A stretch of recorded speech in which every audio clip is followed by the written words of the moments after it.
The biggest winner in the big game could be you, thanks to BetMGM. The king of sportsbooks is offering new customers a chance to score $158 in bonus bets instantly. That's right, instantly. Just download the BetMGM app and sign up using bonus code Vegas58. Then place a $5 moneyline wager on the big game. You'll receive $158 in bonus bets instantly, regardless of your wager's outcome. Don't miss your opportunity to cross the goal line on the money line as pro football's top teams clash for the championship. Can't be in Vegas for the big game? Then bring the big game excitement to you with the king of sportsbooks. BetMGM and GameSense reminds you to play responsibly. See BetMGM.com for terms. 21 plus only. Iowa only.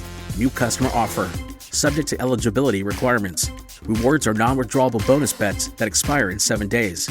Please gamble responsibly. Gambling problem? Call 1-800-BETS-OFF. That's 1-800-BETS-OFF. What's so special about Hero Bread's soft, fluffy, and delicious breads, buns, and tortillas? These ultra-low net-carb baked goods contain zero sugar, fewer calories, and more protein than the leading brands, and are high in fiber to support gut health. Shop now at hero.co. This episode is brought to you by Omaha Steaks. Browns fans, the Super Bowl is decided, and the rat turds are not going to be there. It's the Chiefs taking on the San Francisco 49ers on February 11th. But before the big game, make sure you guys get your orders in at Omaha Steaks.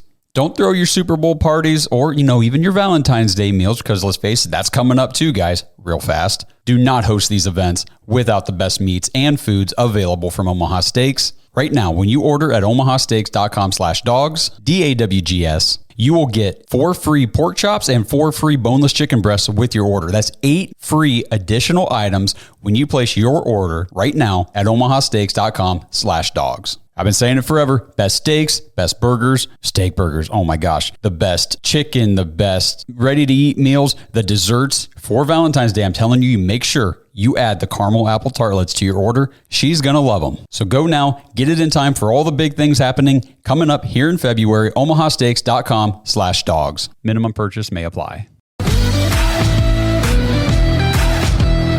The big news of the week for the Browns, hiring Ken Dorsey to be our offensive coordinator. I'm not going to lie, and especially if you follow us on Twitter, formerly known as Twitter, as soon as the news broke, I retweeted it and was like, I freaking hate this move. And you said that on last week's show whenever the Browns had already brought in Ken Dorsey for an interview, and you said, pretty sure this is the quote, I want no part of Ken Dorsey. Yeah, I wanted no part of him. And now that then I took time. It was kind of coming from a place of ignorance. It was kind of on the surface. You look, Ken Dorsey, offensive coordinator of the Bills. They got better when he was gone. They won more games, went on a streak after he got fired. We don't want this guy. Then you start to look a little bit deeper and you're like, well, actually their offense wasn't statistically better. Correct. When he left, it got worse. They did, I think, at least from what I can tell, they ran the ball more, took the ball away from Josh Allen some, so he couldn't turn it over as much. Yeah, and they said the defensive side of the ball improved over that second half of the season. So it's kind of like a double-edged thing where the defense was sucking the first half. They were 5-5, and yeah. But one thing that was brought to my attention that I definitely, and I kind of knew this based on him being on my fantasy team. Stephon Diggs with Ken Dorsey this year played 10 games, had 73 catches, 868 yards, and 7 touchdowns. Wait, how many yards? So 868. I didn't realize he had that many. Okay. Wow. Okay. In the 9 games without Ken Dorsey this year, he had 44 catches, 388 yards, and 1 touchdown. I know he like disappeared. Yes, trust me, it cost me. I know, I remember. Yes, yeah, you were. He just, and livid. I'm not saying like force feed him the ball, but at the end of the day, Stephon Diggs is outside of Josh Allen. And he is their best offensive weapon, and they had people talking like Stephon Diggs was all of a sudden washed. Well, then why in the first 10 games? I mean, he was on track for 1,600 yards, 1,700 yards, and 14, 15 touchdowns. He's not washed. They just the offense didn't get better, like you said. The defense got better. Maybe they became more balanced. I do know that Ken Dorsey is not a run the ball kind of guy. He builds his offense very quarterback centric, very quarterback dependent. Now I know Browns fans probably don't want to hear this. that's the way the Browns are going to go. I know people were kind of giving me crap on Twitter about my initial reaction. The more I think about it, I think I want Kevin to call plays still. Me too. I think I still want Kevin to call plays. I've seen a lot of people saying that is a bad thing. Like, what's it matter? Who cares if it's Ken Dorsey or somebody else? Kevin's never going to give up play calling. And my response keeps being, okay, do we want him to give up play calling? Yeah, he's good at it, turns out. But if he does give up play calling, I'm still not going to. I saw a thing from Terry Pluto. I don't know. He obviously reports on the Browns and writes books. I don't know how in the know he is, though, with current locker room talk. He did say that there's serious consideration of Ken Dorsey calling plays, but it hasn't been officially decided yet. But I do think no matter what happens, Kevin Stefanski is going to have a firm grip on the offense. And I don't think it's going to just turn into Deshaun's not going to be coming out here throwing the ball 60 times a game, and we're just going to completely abandon the run game. I think the way this works out well for the Browns is it's like a marriage between what Kevin likes to do and then what Ken Dorsey likes to do. I think if we can blend these two offenses together, it could be something like really good. You know what I mean? If you keep his run game concepts and you mix in what Ken Dorsey can bring in the pass game. So like what some people don't know about Ken Dorsey, and I didn't even know this until I started, looking this up. He was the quarterback's coach for Carolina when Cam Newton, I think it was his MVP season. Yes. I actually have do you want me to go ahead and kind of go through some of this stuff? Okay, so Ken Dorsey, when he first got into the NFL, was the QB coach for the Panthers, like you said, from 2013 to 2017. Ken Dorsey guided Cam Newton to 17,154 yards and 118 touchdowns in 4 seasons. I broke that down. That means Newton averaged 4,300 yards and 30 touchdowns a season with Dorsey as his quarterback coach. That's pretty good. Yeah. He's been credited for helping guide Newton to the 2015 MVP, Offensive Player of the Year, and the Super Bowl appearance that season. And Cam Newton, after Dorsey was hired away from Carolina by the Bills, Cam Newton came out and said, I credit a lot of my success to Ken Dorsey. He is an extremely hard and efficient worker. He made my life as easy as possible. Not only is he a hard worker, but he has a vibrant killer instinct. He's a known, proven winner over the years.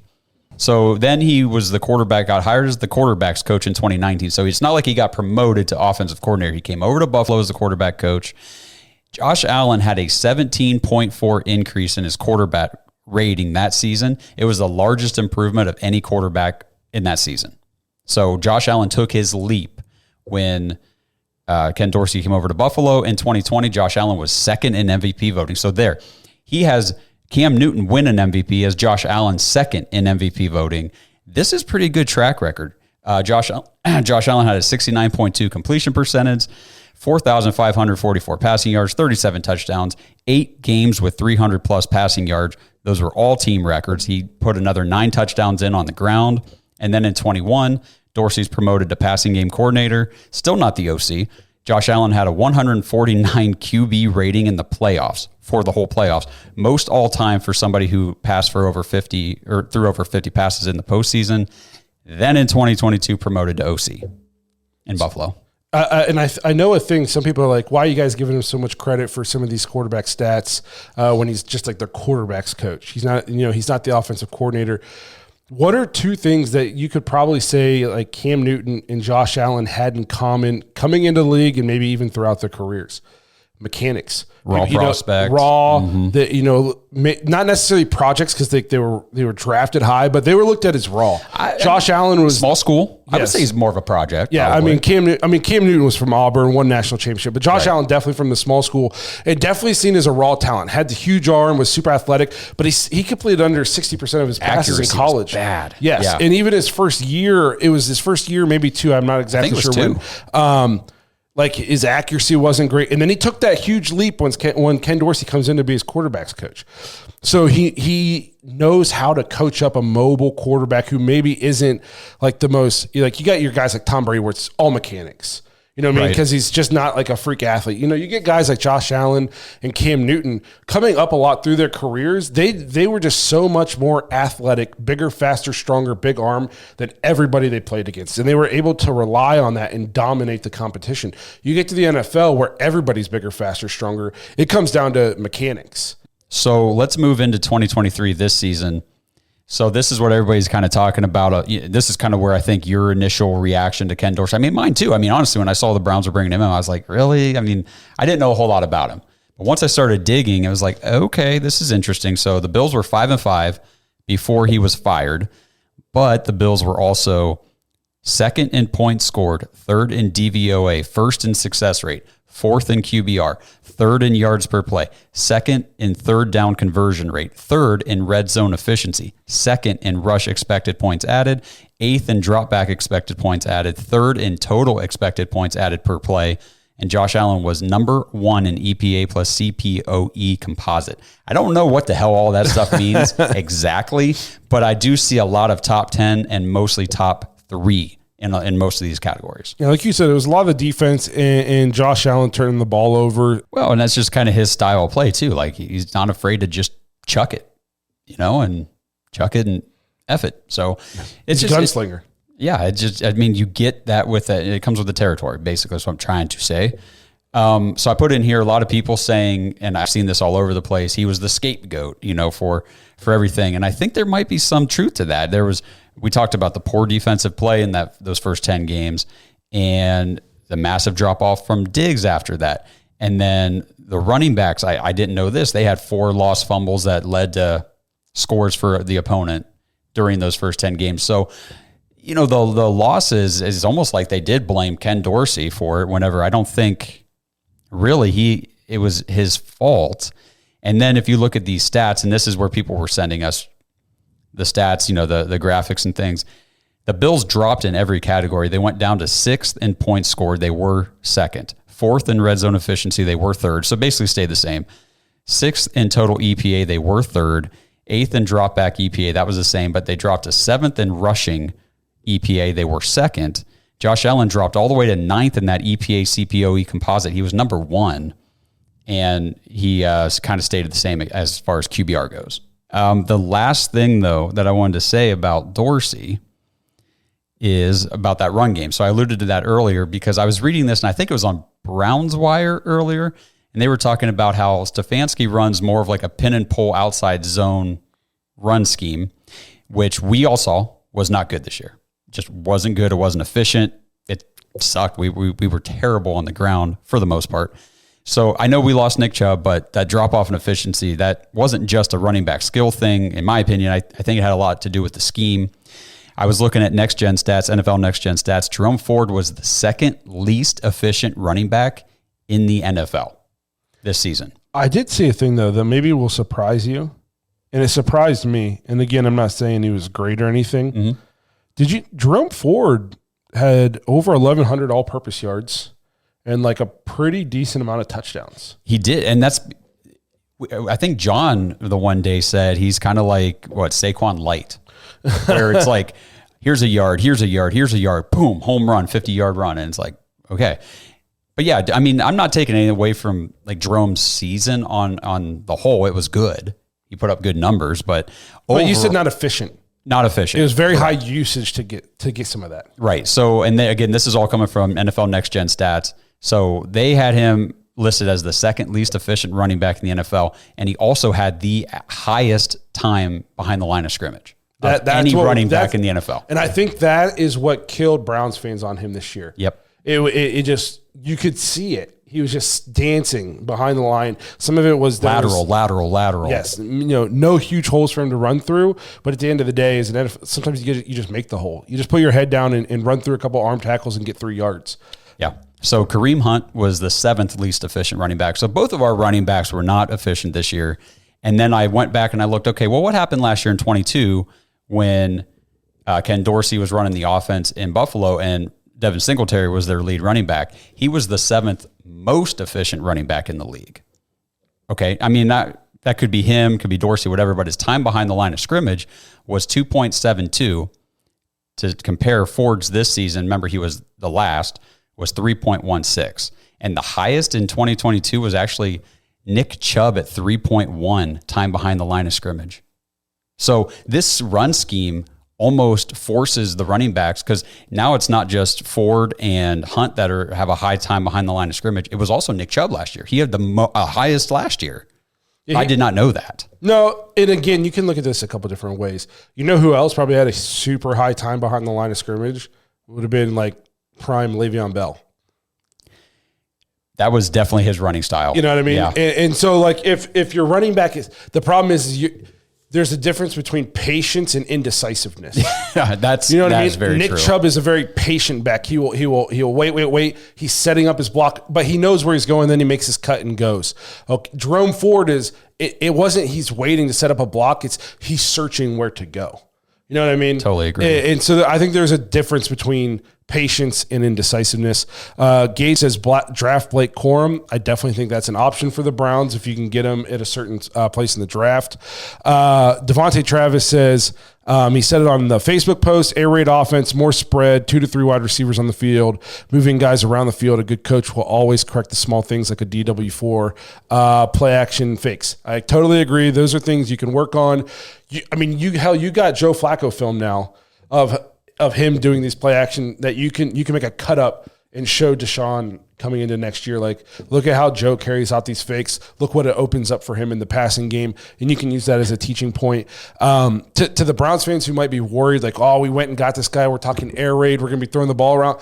Like, welcome to the modern NFL. Mm-hmm. Because, and I know it sucks, we don't know, one, when Chubb is going to be able to play. He most likely started the year on PUP. Yes, so we don't know. Two, you don't know what he's gonna be like when you get him back. Yeah, you know what I mean. So and we traded 3 first-round draft picks and we paid Deshaun $230 million. He's gonna be you don't do that to make this guy be a game manager. What's up, Ohio? Don't miss out on this fantastic offer from DraftKings for the big game. New customers who sign up with our promo code THEDOGS, all one word, and place a $5 first bet will instantly receive $200 in bonus bets. You'll get 8 $25 bonus bet tokens, allowing you to make multiple wagers with your reward. These tokens are valid for 7 days, giving you time to find your favorite bets. If you download the DraftKings app before the big game, make sure to sign up with our code THEDOGS to get your $200 in bonus bets. This offer is only available for new customers who are 21 and older and physically present in Ohio. Please gamble responsibly. If you or someone you know has a gambling problem and wants help, call 1-800-GAMBLER. Check the episode description for the full terms of the offer to see if you qualify. This episode is brought to you by Danger Coffee.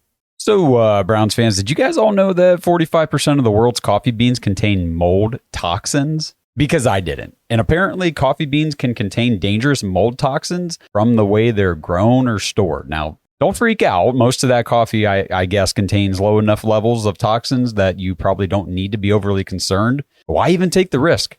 Danger Coffee is third-party lab tested to ensure every coffee bean is free from mold toxins.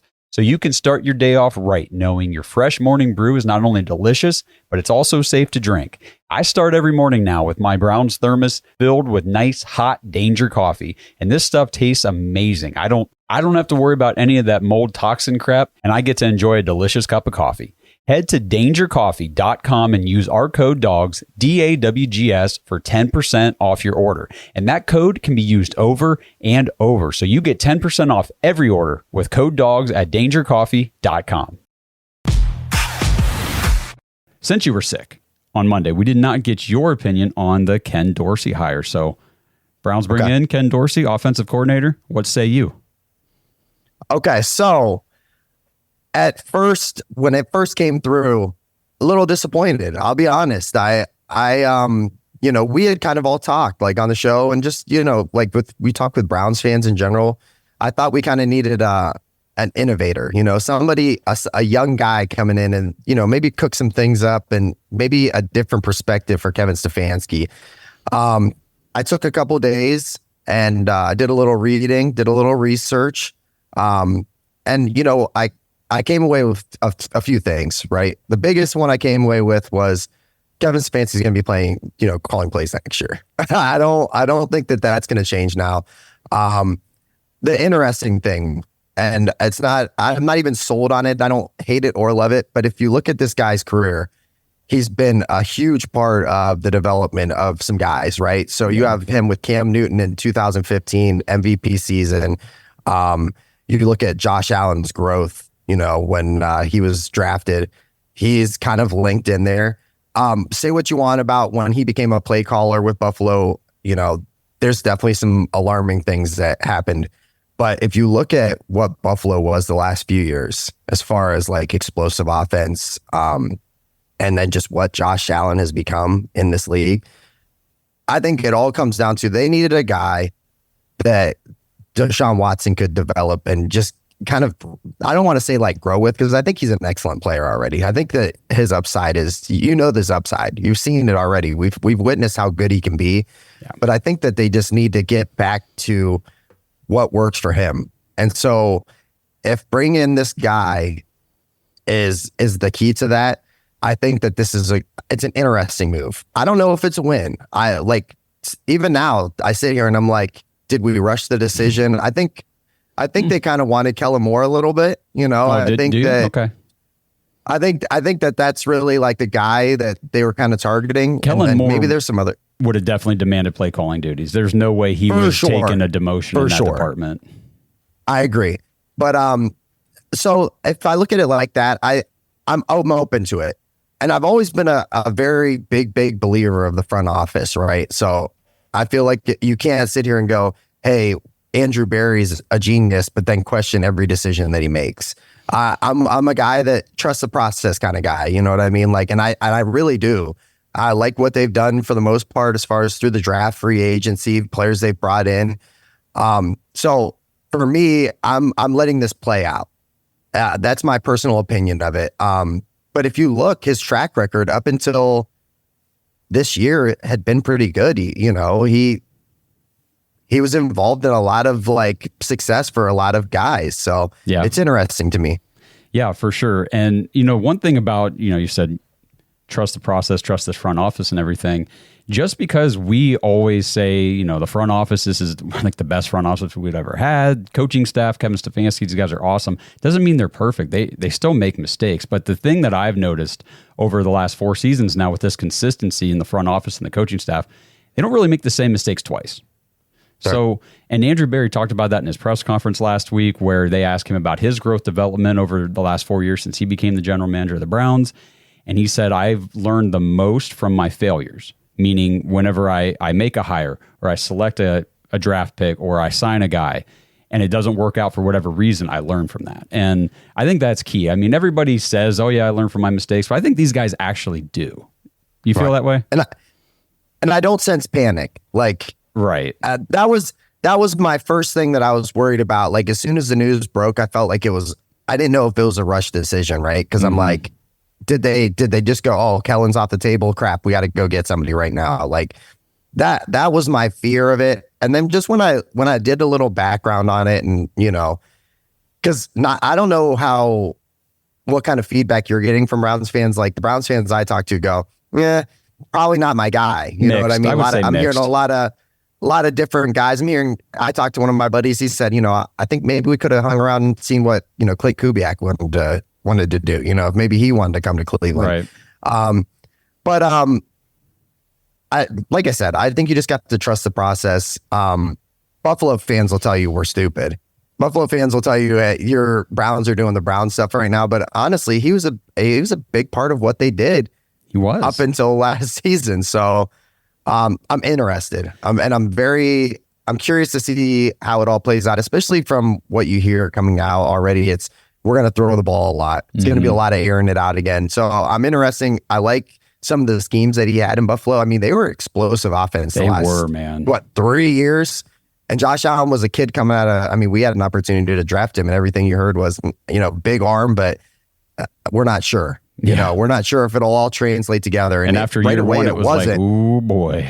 Yeah. First year, it was like, maybe he's not that guy. Maybe he's just another one of those guys. Mm-hmm. And then he is ascended in a special way. Does he turn the ball over a lot? Yeah, maybe. But man, he is insane. He is one of the most fun players to watch in this league. Yeah. And, you mentioned Kubiak there too. And I was reading some stuff about him, and while I was interested as well, then, there was the connection between Stefanski and his dad, Gary Kubiak from Minnesota. Correct, and it was like, do we want more of the same? I think Kevin's trying to diversify. That's the thing with Kevin, that you always hear Andrew Berry say he's willing to learn, he's willing to grow and adapt. So I don't think he's everybody kind of gets this impression of Kevin that he's stuck in his ways and he refuses to give out play calling. And also, I don't think that's necessarily the case. And I forget, maybe it was Blake the other night. Somebody made the point that, Kevin Stefanski in his first 4 years on his first contract with the Browns, the only way he's coming in here on a play calling acumen, you know what I mean? Like that's been his resume. He's not giving that to somebody unless he truly trusts them because he's trying to get a second contract. He wants to be an extended head coach in this league. So you kind of stick to what you do well unless you feel like you can really trust that other person. We brought in Gerard Johnson, who ended up going on a ton of interviews with other teams, didn't sign anywhere. Nobody hired him. He went back to Houston to be the QB coach. Bobby Slowick was the offensive coordinator down there in Houston. He's not leaving to be a head coach. So, some of these guys, their names get thrown out there. We get excited about them. And then you kind of see them go through the progressions with these other teams. Nothing happens. And it's like, well, maybe there's a reason for that. And the Browns also saw that reason. Yep. Just a quick question, just throw it at you. Do you think that Kevin calls plays next year? I do. Mm-hmm. I know there's still all this speculation like, well, Kevin's still tossing it around. He couldn't, he might give it up. I doubt he does. There's definitely no strings attached here. It's not like they promised Dorsey he'd be able to call plays if he came in because they didn't, and he's here. So I think it's going to work either way. I have definitely come around on Kevin as a play caller, I think, after watching this season especially, and we watched this so closely, and it was our fourth season now doing Cleveland Browns football, and you see the play calls, and then you see the execution on the field, and then when they show replays, you look at it from different angles, it's like, what Kevin called here worked. Right. Like players botched it. Didn't execute. Yeah. So as far as play calling goes, I'm cool with it if he keeps it. I agree completely. Okay, so let's shift gears here. This happened, the whole Stump Mitchell thing. Okay, this one we haven't talked about yet on the show. It happened. It didn't even happen last week. I think it was the week before all this kind of came out, and we haven't really addressed it at all. Which is, I don't know what you want to say about that. We've met him. We've met Stump. We hung out with him. We've had him on the show. We've had a conversation with him. We hung out with him at training camp. Like we've been around this guy a little bit, and the heat he was taking for his comments, I didn't totally understand because it just didn't seem like him. From when we met him, he seemed so down to earth, so passionate about his guys. And then all this stuff came out. Well, he's throwing Kareem under the bus. He's throwing shade. He's talking shit. And I saw all that and thought, that's really weird. It just doesn't seem like him. And then I actually went and watched the interview. Did you watch the interview? Mm-hmm. I watched some of it. Okay. I didn't watch the entire thing, but I watched the juicy parts. Right. So I've got the two juicy clips with Stump talking about Kareem Hunt. And the way, I'll just kind of preface it this way, the way it came up in the conversation, I feel like Stump is intentional about what he says, and I don't feel like, but I also don't feel like he came into this interview saying, no matter what, I'm calling Kareem out in this interview. That's malicious. I don't feel like that happened. I feel like as the conversation was going, he thought, I think I have an opportunity here to try to get through to Kareem, which I'll just play this first clip. Like I said, we got two. I'll play the first one and we'll just kind of talk about it. I really believe I got an opportunity to get the most out of everybody except for Kareem so far. I think Kareem has a lot to offer, but I think what he needs to do is dedicate himself to getting all that he can get and don't settle for being who he's been in the past. And I think he'll be one hell of a player. What has your philosophy been to try to unlock that from them? To try to talk to, I would say, first starting with Jacoby Brissett, then to Deshaun, to anyone else that can try to get a hold to him so he can hear someone else's voice other than mine. And, that's all it can do. Yikes. I mean, it's not good. Yikes, now, right? Before we go on, I will say, I think he probably shouldn't have said anything. I mean, I think that's pretty fair to say. Like, it probably pops up in your head during the conversation. Hey, I think I'll mention Kareem here. Maybe second guess that. Maybe, take 2 seconds and think about what you're going to say. But I think it's very I think you nailed something very important there while you were leading it up. I agree with you. I feel like he's a guy he really, really thinks a lot about like what he's going to say, and he's very deliberate with his words, right? Mm-hmm. So for me, when I heard this, it almost, I was surprised because it just seemed so, from what, it just seemed kind of like an out of character kind of thing. But like, I honestly, then I look back and I go, maybe he's trying to kind of open the door up and let some light in on some things, because we had Kareem. A lot of Browns players like Kareem a lot. He's kind of one of those guys that, we all like him, but they decided, hey, we're not going to bring him back. He lost a step. That was what we heard. Yep. Maybe there's a little bit more to it, maybe, because it sounds like he's a guy that, kind of just shows up, goes through the motions and goes home. You look at his performance, and for like, he wasn't the same guy, right, this year. But at the end of the year, he still had 10, 11 touchdowns. Like, I mean, he's still a haul right at the in the red zone. Like, if it's at the 2-3 yard line, book it. It's a touchdown. Like, so I just felt like it was very surprising for him to, go say Kareem, and then just kind of go through those things, because it sounds like maybe there was a work ethic thing. Maybe there was something going on there where he felt like he tried to get more out of him and he just couldn't get through to him, especially then to say, hey, I talked to Jacoby and I talked to Deshaun and I tried to get these guys to get him bought in, and, and then it's just, I think it's just interesting. It's very surprising because I didn't think we'd hear anything, and then like, man, there was a lot of juicy content there. There sure was. I mean, when we talked to him before the season started, Nick Chubb was still healthy. Nick Chubb was still the lead guy, and everything was rosy and good to go. And we had him on the show, and we talked to him a lot about Nick Chubb, and that was kind of our main focus.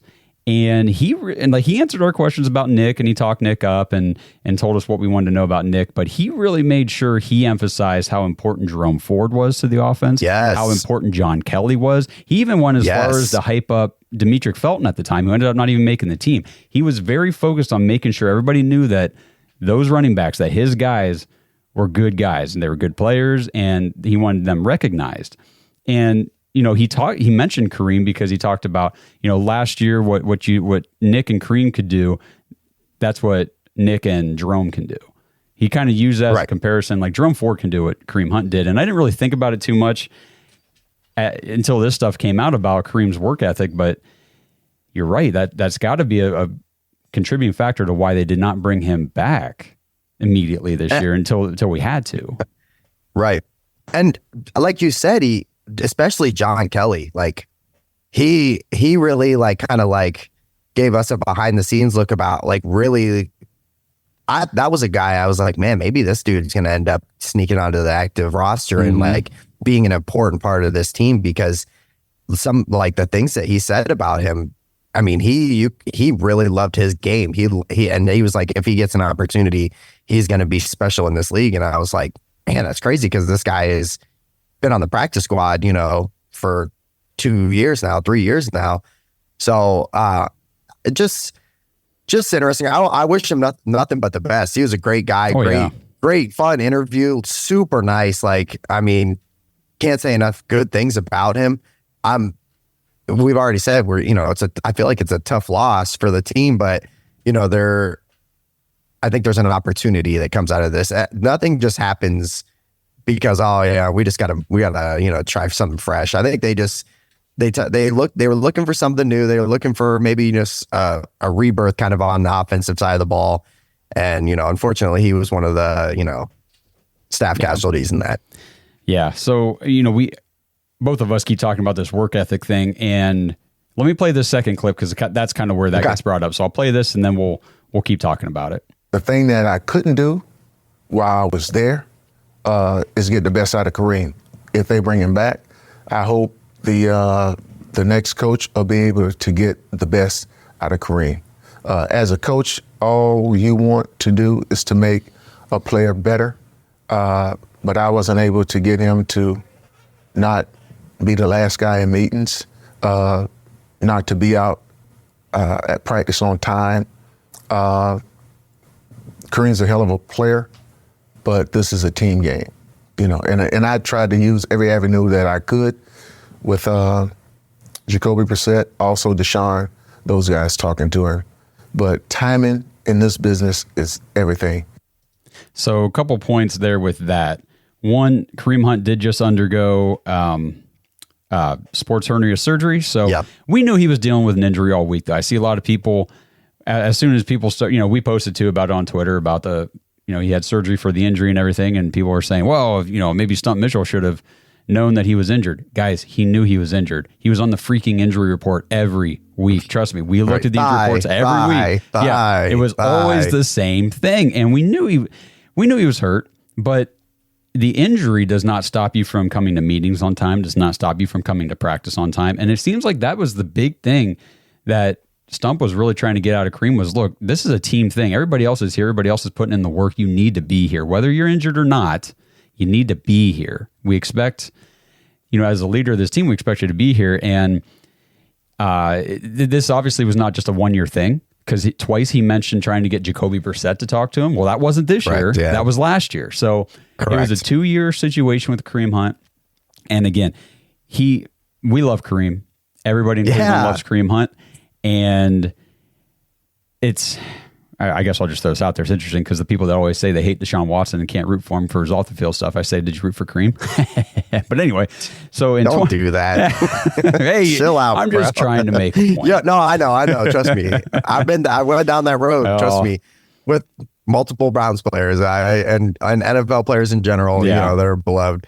But no, the crazy thing is it's reiterated. The second clip is it's the same. I know. It's the same thing. It's very emphasized. It's like, that's what I mean. Like, I think there's a little something to it. And I don't know. Yeah. I don't know. It's definitely, I guess, like if you're on your way out, it's just surprising, because we like Kareem Hunt. We think Kareem Hunt's great. We think he lost a step for sure. I think he definitely steps. doesn't. Yeah, he doesn't look like the same guy. And maybe he hasn't been healthy all year. But it's just it's very surprising. Yeah, especially to hear it again. Like it is brought right back to that same point. That he tried everything he could and couldn't. And this is one of the, he's just kind of one of the best. That everybody says he's one of the best running back coaches in the league. Like, this isn't like just a second year, third year coach. This is the guy that people call him the running back whisperer. Like, and he'll get another job. I would think so. But I don't know. There's definitely something there. Yeah, I know in the interview, and you say he'll get another job, and I think he could if he wanted it. But at one point in the interview, he brought up that he's 65 years. I think she was asking him, like, what's the future? He's like, I just turned 65, and he almost at least what I took away from what he didn't say was he might honestly be at the age where he's like, I'm good. I don't need to coach. I don't need to keep doing this. I got a family and other things I want to do. And if he decides not to coach anymore, maybe that was also part of the reason why it's like, I'll just use this one last ditch effort. Because I did not hear, though, any malicious intent in what he said about Kareem. It was more of, I want Kareem to be a great player because I know what he's capable of. It was more of like that,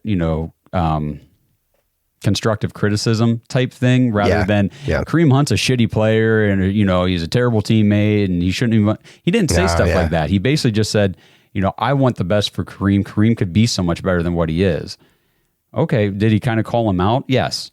But did he say anything? Twice. Yeah, twice. But I mean, I don't feel like it was nasty stuff that he said about him. It just, I don't know. To me, it just kind of struck like he was disappointed and he was kind of letting it out. I agree. And you kind of reflect, right, at the end of things like that. And, maybe that was like one of the things that I think that is like kind of one of the things that he's taking away from this was like, he wasn't, I don't know personally what was going on between those two. There's obviously some type of friction there or, not alignment, but right. Maybe he's just looking back and going, hey, that was something that I've always tried to get accomplished and just never was able to break through. But the thing is, I don't think you'll hear really anything more than this. This will be something that Browns fans will just kind of regurgitate and bring up. Like let's say Kareem's not on the team next year. It'll be a talking point. Let's say we call him a few weeks into the year and say, hey, we need a little bit of running back depth. Jerome Ford's not producing like we thought, or, whatever. This episode is brought to you by Manly Bands. Browns fans, I have an exciting new sponsorship partner for you guys, and it is crazy how it all happened, okay? So I'm getting married soon. I went to pick out my wedding band. I did not know that the cost of gold was the highest it's ever been. So, when the rings I liked and they pulled out of the case and showed me and I turned it over, saw the price tag, and they were $1,600. Yeah, I essentially crapped my pants and ran out of there. I hate jewelry stores. I hate the salespeople. I hate the selection. We went, and again, true story here, 7 different stores looking for a ring, and all of them had the most pathetic selection imaginable for men. So I said, screw it. I went to manlybands.com, and everything after that point was an incredible experience. Their selection is huge. All sorts of styles, materials. Guys, they have wedding bands made from Jack Daniel's whiskey barrels, meteorites, and even dinosaur bones. They also have a huge selection of the tungsten rings that everybody likes, cobalt chrome, and gold. And the best part was the customer service was some of the best I've ever received. In a world of AI and bots, Manly Bands keeps it real with real freaking people. The whole experience was so awesome, I asked if we could advertise for them on the show, and here we are. Screw those jewelry stores and those salespeople. Manlybands.com. Use promo code DAWGS, DAWGS, for a whopping 25% off your order. Whether you've already got a band or you're getting married in the future, check out what they have. Also, you can order a free ring size guide and they'll ship it straight to you. So you know exactly what size ring you need. And again, never step foot in a jewelry store. And also for you big fellows with the big hands, guys, they got rings up to size 20. Rings come with free engraving in the US, and they send you a free silicone band with your order. It's unreal. These guys are the best. Manlybands.com. Promo code DAWGS for 25% off your order. This episode is sponsored by Factor. Browns fans, get started on your New Year's resolutions with Factor, America's ready-to-eat meal delivery service that takes all the stress out of meal planning and sets you up for success here in the new year. Skip the grocery stores, all the prep work, and the cooking fatigue. Instead, you can get chef-crafted, dietitian-approved meals delivered right to your door. With over 35 meals to choose from per week, including options like keto, calorie smart, vegan, veggie, and more, plus they have over 55 weekly add-ons, you guys have a ton of nutritious and flavor-filled options to kickstart your resolutions. I've personally tried Factor's meals. They are incredible. I got a whole bunch of different varieties of things just to see what I liked, what I didn't, and I'm not exaggerating one bit. I liked them all. You throw it in the microwave, 2 minutes, and bam, you have a nutritious meal ready to go on the fly. And the nice thing is when things get hectic, Factor is totally flexible. You can change your order up every week with plans from 4 to 18 meals per week. You can even pause or reschedule your deliveries anytime you want. So here we go, guys. Let's stress less over our meal times in the new year. Let's get Factor's no prep, no mess meals, no shopping, no cooking, no cleanup. Head to factormeals.com/thedogs50. That's all one word, thedogs50. Use code thedogs50 to get 50% off your order. That's code thedogs50 at factormeals.com/thedogs50 to get 50% off. Happy New Year, everyone. At Athletic Brewing Co., we know the big game's no time for a bad call, on or off the field. This year, you and your friends can make the best call of the night by bringing Athletic Brews to the party. Whether they're your pick for the night or the perfect fourth quarter audible, Athletic Brewing Co.'s great tasting, non-alcoholic brews can put a win without a hangover in the palm of everyone's hands. Head to athleticbrewing.com to find a store near you and stock up for Sunday.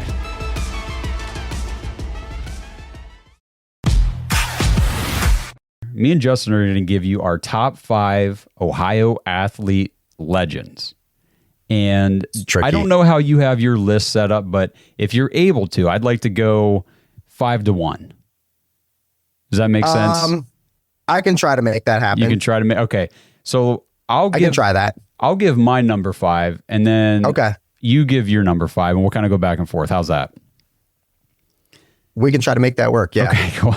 So if we've got any overlap here, again, we haven't talked about this. I have no idea who's on Justin's list, nor he mine. And if we have overlap, that's cool. But I've got some notes on my number 5, 4, and 3. My number 2 and 1 are what I deem as no notes needed. So we will get to that. But number 5 for me is AJ Hawk from the Ohio State AJ Hawk. Buckeyes. Interesting. So I just put in here, AJ Hawk from Kettering, Ohio, played high school at Centerville, college at the Ohio State, of course, for the Buckeyes. Freshman on the 2002 national championship team, first team all Big Ten from sophomore to senior. In 2005, he won the Lombardi Award for best linebacker in college, went number 5 overall in the 2006 draft by the Packers. He finished 3rd in voting for the Defensive Rookie of the Year award that year, and he was on the Super Bowl 45 championship team for the Packers in 2010. So I got AJ Hawk at number 5. For me, I might be a little biased here. I went with CJ McCollum. I don't know if that's going to resonate at all for you. Yeah. CJ McCollum, kid that I went to high school with. I didn't go to at the same year as him. He was about 6 years younger than me. So he was more with like my sister's age group. But a kid that like came up through Stark County. I'm from Stark County. Once I came over to the States, originally out of the UK. Shout out all my British, British people out there. But a kid that like you knew he was going to be good, and then holy crap, like just he never kind of slowed down. Like he was really good in high school, but he was kind of smaller, and then kind of got bigger, and then just his college career was epic, and then he's still very, very good in the NBA. I mean, I wouldn't put him in like 50 greatest of all time type deal, but like a guy that's he's good though. A good player in the NBA. Yeah, and especially like somebody that like grew up, I don't know, 5-10 minutes from where I live now. It's pretty epic. That's pretty cool. So at number 4, I've got Josh Cribbs. Now, this one deviates from, he's the only one on my list who wasn't born or grew up in Ohio, but he was born in Washington, D.C., played high school in D.C., but he came to Kent State, which is just up the road from us, right up close to you, and that's where he played college. Stuff about Josh Cribbs that I didn't realize, he was the only player in NCAA history to lead his team in both rushing and passing in 4 different seasons. He set Kent State's single-season combined yardage record in 2003, which then Julian Edelman beat him in 2008. Both those guys were quarterbacks. He was a UDFA by the Browns in 2005, return specialist, one of the best of all time, 11,113 kickoff yards, 2,375 punt return yards, and 11 total return touchdowns. So, he went to Kent State in Ohio, played for the Browns in Ohio. He's still in Ohio doing Cleveland things, and I love me some Josh Cribbs. Okay, I'm keeping it local again. All right. Keeping it local, another guy that I went to the same high school that I did. Oh, geez. Shout out Glen Oak High School in Stark County, Canton, Ohio. I'm going to go with Ohio State great Dustin Fox. There we go. I was hoping he was on your list. I'm keeping it low. I'm keeping it local. I'm trying to, well, at least for now. Dude, so Dustin Fox was so much fun to watch at Ohio State, and that's why I had AJ Hawk on my list because, I was young when those guys were playing football, and even now, honestly, whenever somebody on defense can captivate you and make you want to watch defense, because offense is fun to watch, right? Offense is what everybody wants to see the most of and everything. But when there's a guy on defense, it's like, I can't wait till the defense is out there. That was AJ Hawk for me. And Dustin Fox was right there too. Dustin Fox. I watched him play. I went to every game in his senior season. Basically, our team was really, really good that year. He was our running back. And he was an absolute stud. He was like one of those guys, like he was just one of the most athletic guys on the field. Yep. Every play, you know what I mean? And so he was our running back and also safety. But my God, just fun to watch. And then just to, like you said, like just his career progression. And then just, he's a local guy. He's always tied up with Cleveland sports, Ohio State. So for me, I'm probably like, there's going to be people like, hey, are you an idiot? You left out some of these names, and I already see one that I'm like, shit, I fucked up. Dustin Fox should not be over this person. So maybe I'll 3A it, 3B it or something. And I'll just add people. We'll just do a top 6, I don't know. But go ahead, I've got Dawg. honorable mentions at the end. I've got honorable mentions. So. Honorable mentions, like number one type honorable mentions. So for number 3 for me is Troy Smith. Troy Smith was probably, until like a guy like CJ Stroud came around, and I loved watching Justin Fields too, but Troy Smith was my all-time favorite quarterback at Ohio State to watch. He was so much fun to watch. I put in here born in Columbus, but they moved to Cleveland. He actually started at St. Edward High School in Lakewood. I didn't know this, but he got kicked off the football team because he elbowed a kid in the head during a varsity basketball game.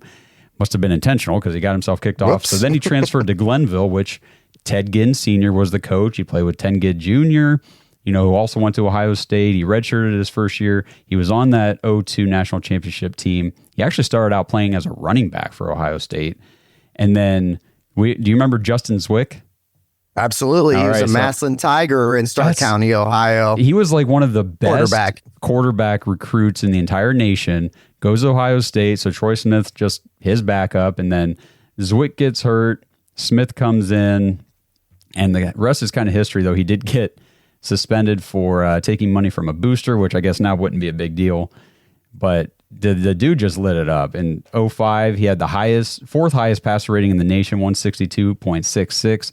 Offensive MVP of the Fiesta Bowl. And then in 2006, won the Davey O'Brien Award for Best College Quarterback. Had a 3-0 record against Michigan, which we love. He was the first quarterback, I didn't know this, first quarterback since 1936 to win 3 straight games against Michigan. He won the Heisman that year, second largest margin of victory in Heisman voting in history. And the first was O.J. Simpson. So other than those two, you know what I mean? The margin of victory was huge. And sadly, lost the 2007 national championship to Florida, to Urban Meyer, whatever. Ended up being a 5th round pick by the Ravens. He just, his career in the NFL didn't really materialize. Right. I think he would have been a much better fit for today's NFL than back then. I agree. So for me, at number 3, I'm going to go 3A, 3B. Okay.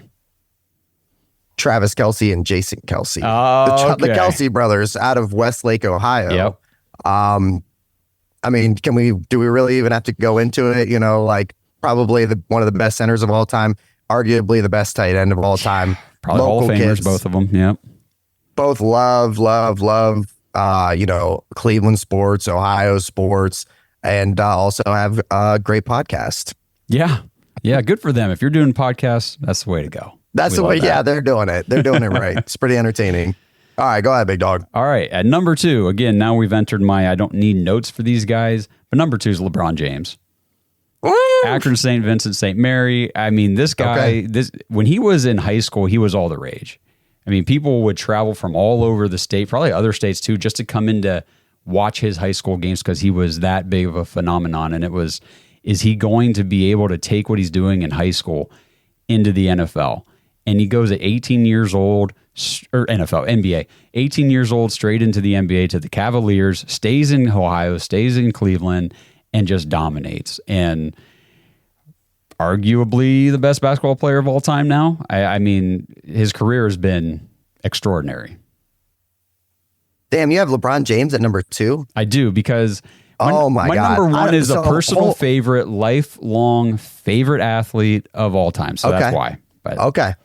If we're going on career, just achievements, I mean, of course LeBron would be 1, but I got him at 2. Okay. I got him at 2. Okay.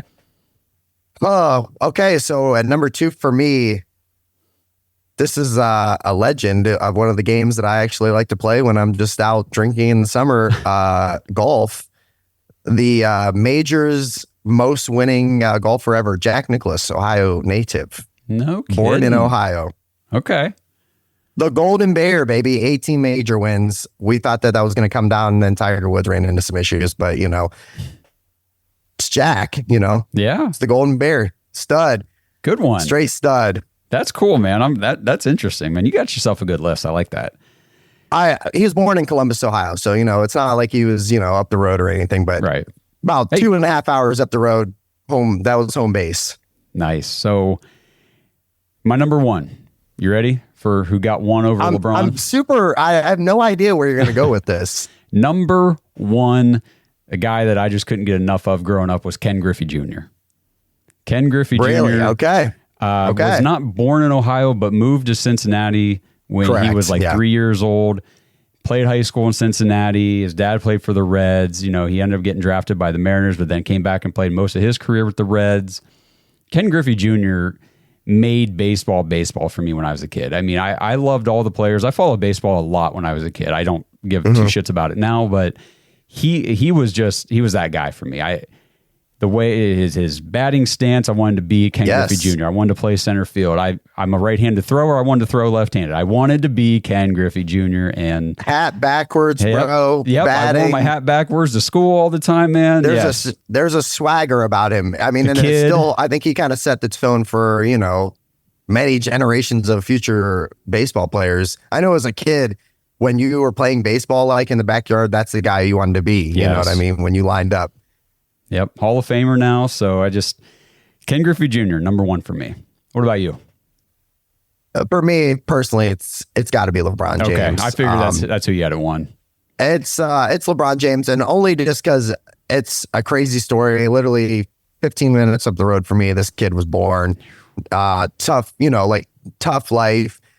Phenom in high school. Like, people were talking about him when he was like 11, 12 years old. And then you watched as like a Cleveland fan and like a fan of Ohio sports, I got to watch this kid's like journey all the way up and like the doubters and everything. And you watch just how special he was. And when he was with the Cavs the first time, you're like, God, we're so lucky to have this guy, but we can't get enough around him to actually, it was always just something would happen. It was always, we ran into an Orlando team or a San Antonio team in the finals. And it was it was tough.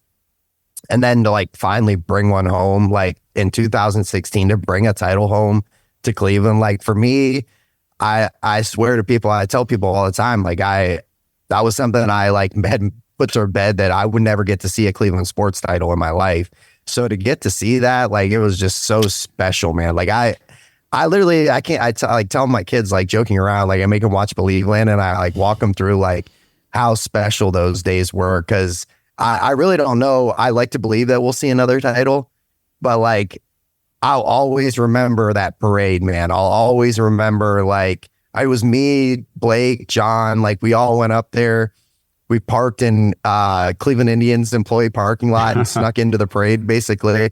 And I've just like, it was surreal at the time, but like, it doesn't even feel like, even to this day, it wasn't even like real life. Like you have to like pinch yourself sometimes to remember like that actually did happen in like an incredible series. Like, and to me, like Michael Jordan was incredible. Don't get me wrong. Like Michael Jordan is Michael Jordan, but like I personally root for LeBron James as the best of all time because it's just special that he was that close, to home and everything, and has become the player he is. It's an incredible story. It really is. It really is. He would have been one for me, but I had to save it for Ken. But we left a couple off too. We did. So we've got some honorable mentions, and I will tell you right now that the ones I listed out just that I wanted to throw out there after my official list was done. These are what I kept this list intentional. I have 5 guys that are local. 5 guys that are from where I grew up, and one of them I definitely grew up with. So this list is kind of specific to that, but who do you have as honorable mentions? There's 2, and you could honestly put them like easy top 3, both of them. And you could even make the argument like top 2. Okay. It's that. So the first one, Steph Curry. Hate him or love him. He completely changed the game. He was born in Akron, Ohio. That's right. I forgot about that. I mean, you can make the argument. I know for a while people were making the argument that he was right there at LeBron's level. I disagree with that personally, but different players for sure. Yeah. But completely revolutionized the game of basketball, like completely changed like the coaching, how you attack as far as like with the 3-point shot, like he can shoot it from anywhere in the gym. Yep. So a guy that definitely probably deserves to be way higher up my list, but I kept it local, at the beginning with 5 and 4. And then another one, Simone Biles. Oh, Born okay. in Columbus, Ohio, world-renowned gold medalist gymnast. Another one that I saw and I was like, damn, she's like the best of the best in her sport. Like she definitely probably deserves to be in this list, but I was like, just give me the Kelsey brothers. But no disrespect to her, another, elite world athlete, and born in Ohio. Cool. So I'll just kind of run through these real quick. First, this is like I wanted him on my list, but Percy, if you're listening, I promise you saw my list, so you understand. But Percy Garner, I went to high school with Percy, played baseball and football with him throughout since we were little kids. He ended up going to Ball State, playing baseball and football, pursued baseball, which, the guy was a hell of a quarterback, but as a pitcher, he was dominant. He was the most dominant pitcher I've ever seen. And, in our age group. And he ended up getting drafted by the Philadelphia Phillies. Then he came over and got signed by Cleveland in that 2016 World Series run, pitched for the Indians in September. It was so much fun watching him up there balling out. And, now we do podcasts together and everything. So Percy is definitely a local guy that is on my favorite Ohio athlete list. I've got C. Grant, who played for the Ohio State Buckeyes. He's from the town right next to me. I've done a podcast with him before, and Percy. He played for the Saints in the NFL, just one hell of an athlete. He was on that championship team too in 2002. I've got Zach Caleros, one of the most electric athletes I've ever seen. He played quarterback and safety for Steubenville Red Riders, and then he ended up going and playing for Cincinnati, the Bearcats, in college, and he's still playing quarterback. He's a starting quarterback for the Winnipeg something or other. I was going to say CFL, right? Yeah, CFL. He's been the quarterback. I remember we talked about him for Cleveland Browns quarterback. Yeah, possibly. he's got championships up there. Like, he's one of the best quarterbacks in that Canadian league, and it's just so crazy to think, like, I played against this guy in high school, and it's wild. It is wild. And then I've got, Denton True Young. Do you know who that is? I have no idea who that is, bro. Inform me. Denton True Young is Cy Young. Was actually born and raised, grew up just about 15 minutes, what would that be, east of where I grew up. They've got a whole museum there in Newcomerstown, Ohio, dedicated to Cy Young. So he's an Ohio guy. Grew up there. No kidding. And then last, probably a guy you're familiar with, Corey Garbrandt. Oh, yes, very familiar. MMA fighter. No Love. Is that who you're talking about? No Love Garbrandt, yep. UFC champion. Yep. Man, at one point, he was hell on wheels. Like nobody could stop that dude. And he unfortunately ran into a juiced up TJ Dillashaw twice. Or I think that his UFC career, he's still fighting. He's got, he just actually fought recently, maybe a month ago. Just watched him. A guy like in this area, people get behind. He's from pretty much right down the road. Like, 45, I'd say probably 40 minutes south for me, all the way down to Uhrichsville. But yeah, which is like 15 minutes from where I grew fighter. Up. Yep. Like for a guy that weighs 135 pounds and can absolutely put you to sleep, like knock you the hell out immediately. Crazy good fighter. TJ Dillashaw did steroids. That's a real thing. So, the thing is, the list can go on and on and on with these Ohio athletes. We've seen a lot of great players in different sports coming out of this state, and it's been a ton of fun. So if you guys got your own favorite athletes from Ohio, drop them in the comments. Yes. We want to know, if it's on YouTube or wherever you're listening to this. I know on Spotify, you can leave comments. Drop them in there, and we'll talk about them in a future episode, because I'm sure there's a ton of players, ton of people that we've left off of this list. Like I said, some of these were really close and near and dear to like me and where I grew up, and Justin too. So let us know who you got. We want to hear from everybody on this one. Hey, Browns fans, this is your daily mental health check. If you're struggling with anything, it does not matter. It doesn't matter how big it might seem or how small you might think it is. If it's bothering you, if something's on your mind, if something is stopping you from living the fullest life you can live right now, you need to do something about it. And talk therapy can be a great avenue to get yourself back on track. I'm talking about today's sponsor, BetterHelp.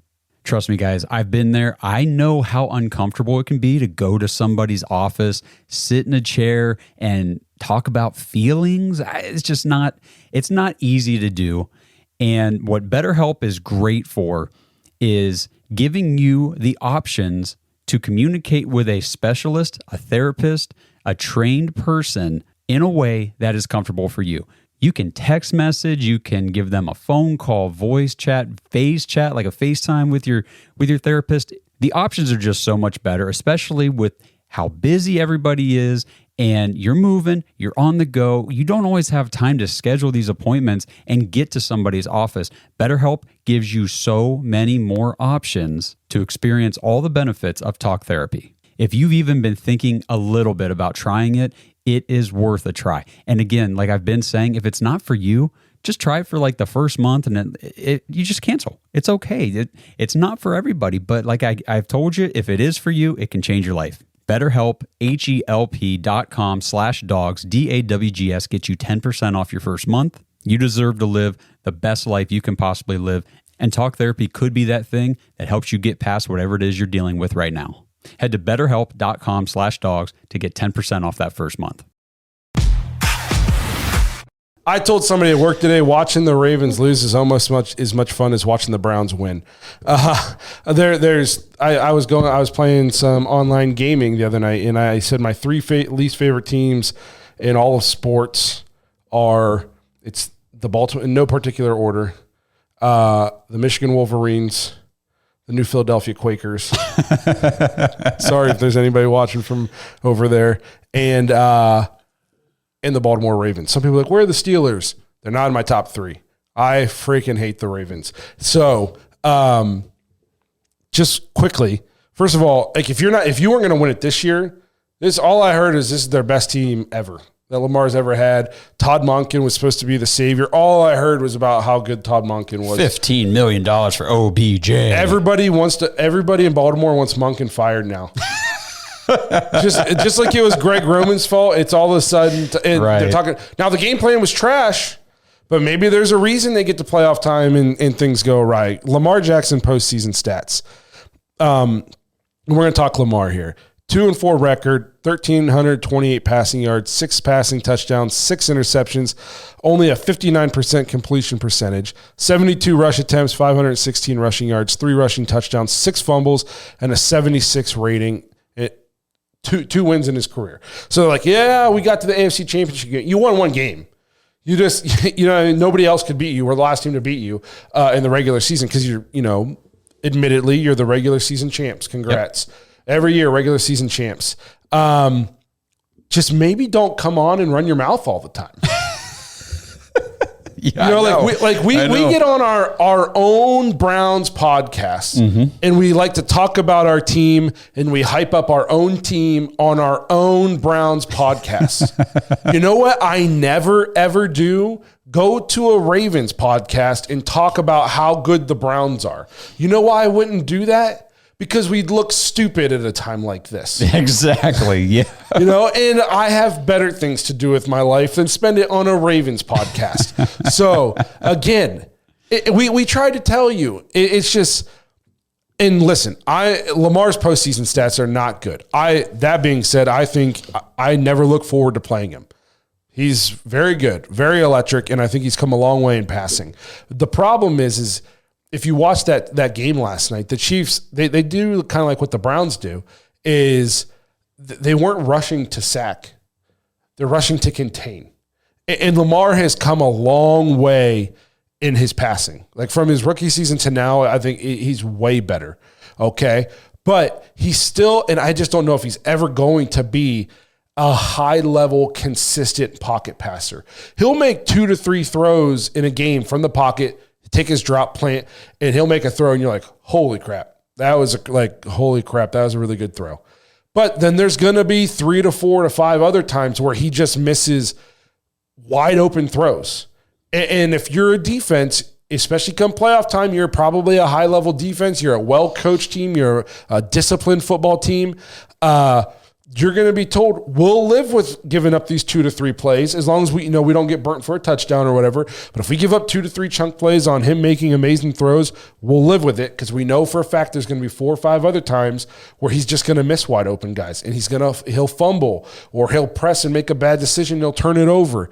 And that's the monkey on his back right now. He's got to, and I just don't know if he'll ever be a high enough pocket passer to overcome that. And then for some reason, they just completely got away from what they did well. They were the number 1 rushing team, and they had like 15 rushing attempts. The Chiefs came in with a great plan on defense. They took that away.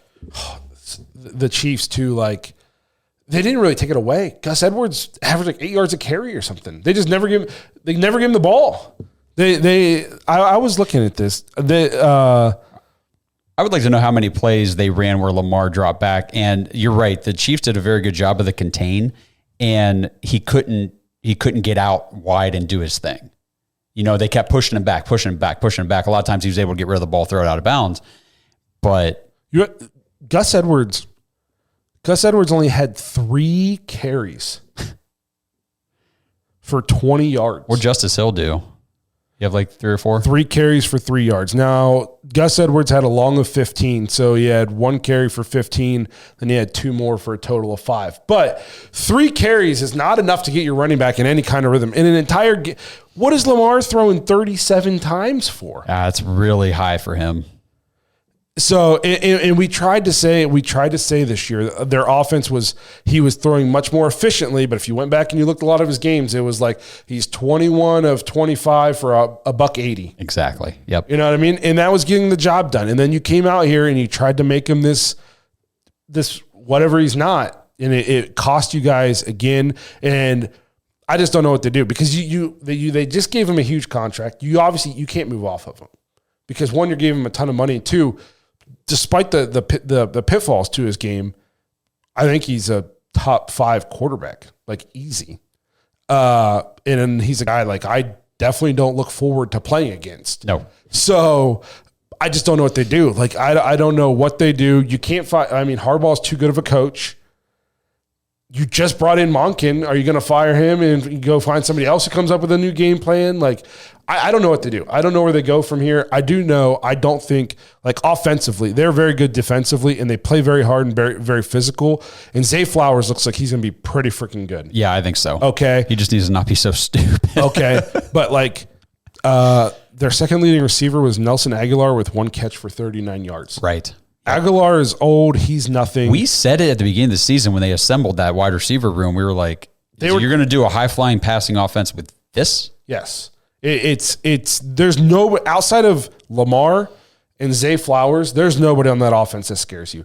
Gus Edwards is a battering ram, and the more carries you give him, if you're wearing a team down, he can run hard, and he'll score touchdowns from the 1 for you.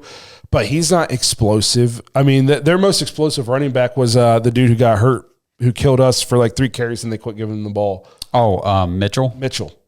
They offensively, outside of Lamar, they don't have, in Zay, they don't really have anybody who scares you. Odell doesn't scare you anymore. Like he's a solid like possession receiver, number 3 receiver on your team. He made so much money this year to do nothing, which is what we said was going to happen. Yes. So I don't know what they do. I did want to talk about for a second. We don't have to go crazy on each other, but you made a post, and I immediately saw it. And I've seen a lot of people have agreed with you, and a lot of people don't. Some people have come from my point of thing. You don't have to read it verbatim if you don't want to, but just kind of give the people like, what did you? So the basic gist of the post, and so I posted a clip when Lamar, after he threw the interception that pretty much ended the game for the Ravens, and he came to the sideline and slammed his helmet down. And I posted that clip and made a comment, and I'll say what it was here in a second. But I think that might have been, the clip was misleading, and the comment was taken out of context based on the clip. And what I said was, I've seen Lamar Jackson, one of the things I've been the most critical of about him throughout his career. And like you said, probably a top 5 quarterback in the league, definitely the most dangerous quarterback, the one I want to face the least because he can do what he can do on the ground is just... And it opens up passing things and all kinds of stuff. But I feel like throughout his career, I see him get rattled very easily in games. And when he starts to get rattled, he struggles to come back from it, and he starts to come unglued. And I've seen him throwing fits and stuff on those. And I'm not talking about after bad thing, like the game is over, getting upset during the game. And a lot of people have said, well, Tom Brady, Peyton Manning, these guys have all, Pat Mahomes throws stuff and screams and stuff too. And I said, I know, but they are all able, the good quarterbacks get emotional. That's okay. It's football, but they rein it back in. They're able to refocus and recalibrate, get back on the field and find a way to win. Hence they have Super Bowls, championships, things of that nature. And Lamar just got the ever elusive second playoff win of his career. So my standpoint on this was, one, I immediately said, dude, I've seen Tom Brady break 87 Microsoft Surfaces in his life, and I just watched Pat Mahomes try to fight an official for the correct call, a couple months ago.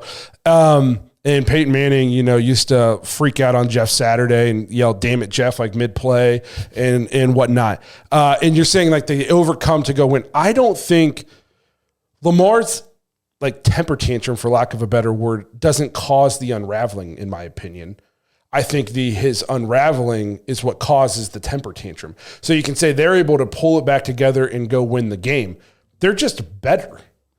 Okay? It's not like Lamar comes out, throws a pick, and then like the rest of the game he's just like awful. I think he's playing bad up until that pick, and then he just continues to play bad. You know what I mean? I've never been watching a game with Lamar where he's lighting the world on fire, and then all of a sudden he throws a pick, throws his helmet down, and is just ass the rest of the game. No, if he has a meltdown in the third quarter and throws his helmet down, it's because he's been ass up until that point, and he just can't figure it out this game, and then he just continues to suck for the rest of the game. So I don't necessarily think it's the temper tantrum. I just think there's limits to his game, and especially if he finds himself down. I just talked about he's not a pure pocket passer, and that takes away his strength. You know what I mean? I do think the longer a game goes on and the longer he's struggling, he will maybe start to press more. You'll see him carry the ball looser. That's why, they call him the fumble. He threw into triple coverage, even though they were moving the ball on a terrible INT. But I don't think it has anything to do with the temper tantrum. I think the temper tantrum is the cause of quarters of bad play leading up to that point. At least that's the way I look at it. Thanks for listening to another episode of the Dogs Podcast. Make sure you subscribe on YouTube and follow us on Twitter at the Dogs Podcast. Get your thoughts on the show at thedogspodcast.com.